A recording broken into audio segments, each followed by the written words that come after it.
Hey yo, what is up guys, it's Lake here, coming at you with another video. Now today we got a little bit of a different video about gaming PCs. Now today we're going to be doing a live part picker list make of a gaming PC, which will say the budget is $500 and the requirement is obviously a graphics card, and it needs to be able to play games similar to a console. Now obviously this is just, based on opinion and not actual performance results, but I basically know how parts pretty much function, and by the ratings and different things I'll show you how you can actually figure this type of thing out yourself.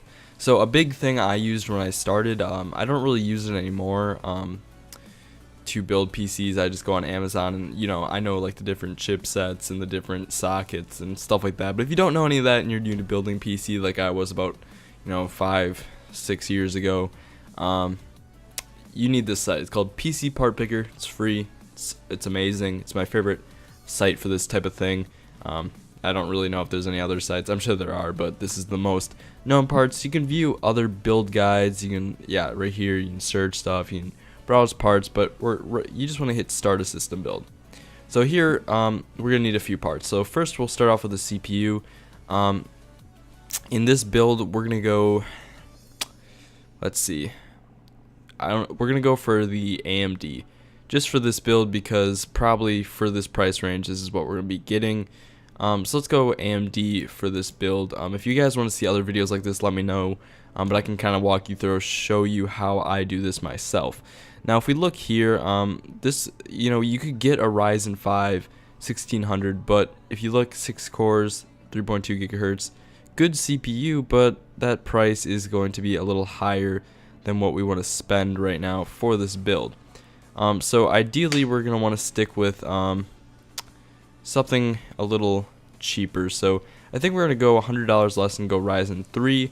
This looks like a pretty good chip, and I've heard good things about it for the price. It does not have integrated graphics, so we are going to need a GPU. Obviously that's in the build. It's got 4 cores, which is really good, 3.1 gigahertz, and if we go, let's go to like Amazon here, and let's look at the reviews. As you can see, it gets great reviews. We got here's some frame rate charts. You can always check stuff like this on Amazon and Newegg. If you really look around, solid CPU, you see all these scores and stuff. This is what you want to look for when you're building a PC like this. So for the price range, $100, that's pretty good. This looks like a solid chip, and you don't want to get like an older FX chip nowadays, because Ryzen's the latest, and more motherboard support and game support is going to be released for it right now. If we look here, let me quick check. We'll go to Newegg for this actual look here. It does have a Race Stealth cooler, which is a pretty good cooler for stock, and we'll keep this cool for now, so we don't need to worry about that. It does unlock, so if you want to get a water cooler eventually and overclock it, you can, but we'll just stick with what we have now. So you hit add to your part list, and there you go. Now we got $400 more in our budget, and we don't need a CPU cooler, so we can skip that part.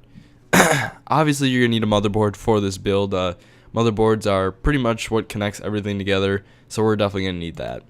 So if we go to motherboard, you do want to get an ATX board. I made that mistake when I first built. I bought a micro ATX, and if you're not doing a smaller build, like I have the Razer H440, that's a huge case, and I needed an ATX case.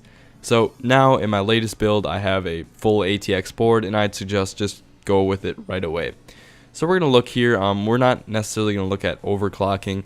We're going to want to keep the price down, but review higher. So we want to get in right. This is like the sweet range right here of motherboards. Like if we look here, this MSI, this looks really cool. Maybe we'll even throw a red theme into this build. This looks like a really good motherboard. It gets good reviews, as we can see. If we go to Newegg here, it even comes with a rebate that brings it down to $100. Has multi GPU support with the reinforced PCIe slots. We got a bunch of ports. We got that's always a great sign. We got RGB LED header. This is a good motherboard. And I like MSI boards. They're one of my favorite brands. So yeah, so now we're $200 down. We got $300. Sorry about the phone a little bit. That always happens.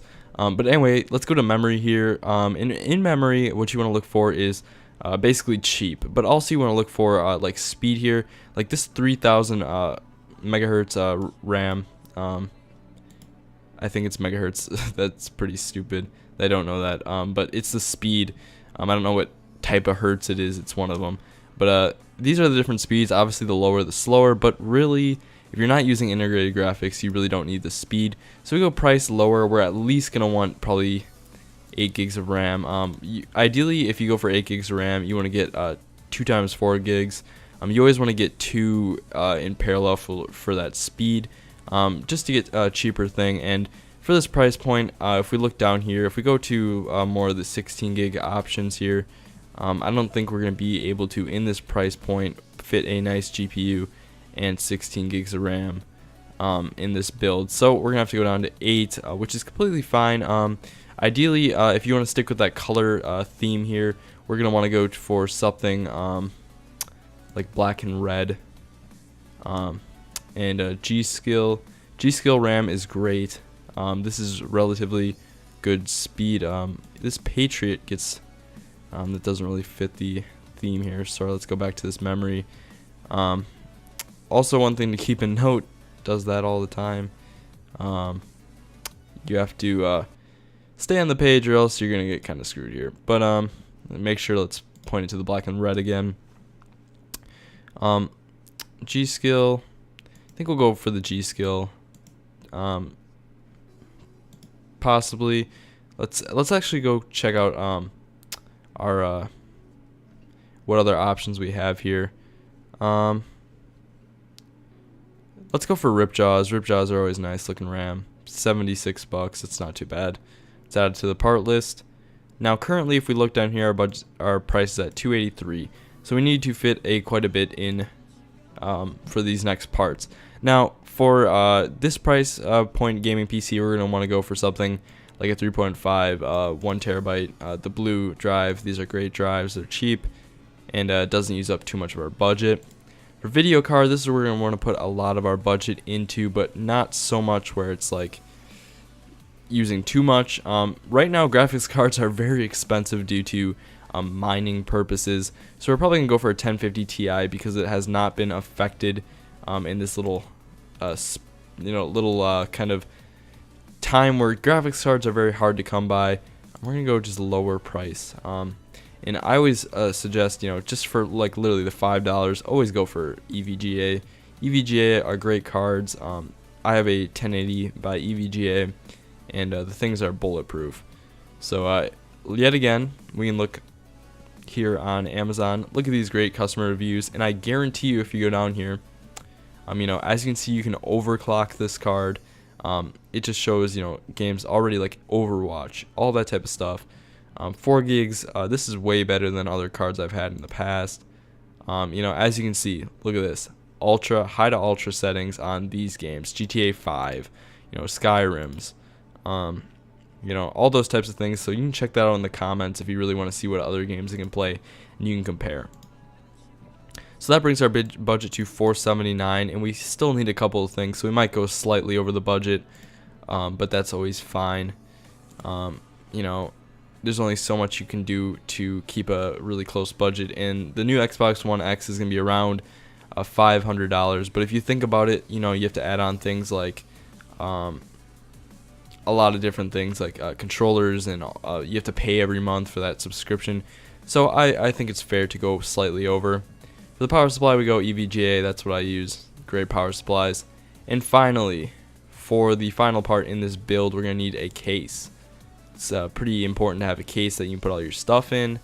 And this really depends on preference. As long as it can fit an ATX, it's an ATX mid tower and can fit an ATX board, you can use something as cheap as this and go for that basically 430 something, 440 or 540 kind of range, or we can go for something a little nicer. Now I would recommend, if you're on a budget and you really want a great case, we're going to go for something such as the NZXT Source, or like a BitPhoenix Neos, stuff like this. Like I think for this build we'll go for this BitPhoenix Neos because it's got filters, as you can see, dust filters, which are nice, and it's also got a ton of drive bays. We got 3 3.5s and 3 2.5s and a couple 5.5s, and it's got a side panel window. I think this is a good choice for this price build, $43. And that wraps up our build process. That's how you kind of attack a build, approach a build. You know, we got 560, so we're a bit over budget. You know, you could cut things down, like you go to 4 gigs of RAM, but you really don't want to for gaming.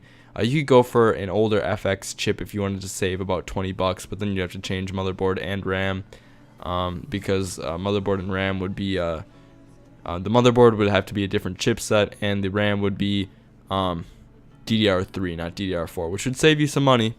So go ahead, but it's relatively low power consumption, and you're gonna be able to just play as many games as you want on this system and absolutely look 10 times better than any console would on the graphics quality. So basically, I just want to make a video on how I kind of think about making a build. You know, this wasn't structured, as you can tell. Like, I didn't know exactly what I wanted. I literally just thought of this idea a little bit ago, but I was like, well, you know, some people really would like to know how you kind of figure this out, how you kind of do this, and I know this is structured.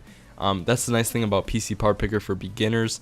As you can see, the compatibility check tells you if this is all the parts work together, and it's very accurate. So as you can tell, these components will work together, and it's very simple to build these, but I just wanted to show you the actual process of me thinking in my mind of how these parts will go together and how to stick within a relatively close budget.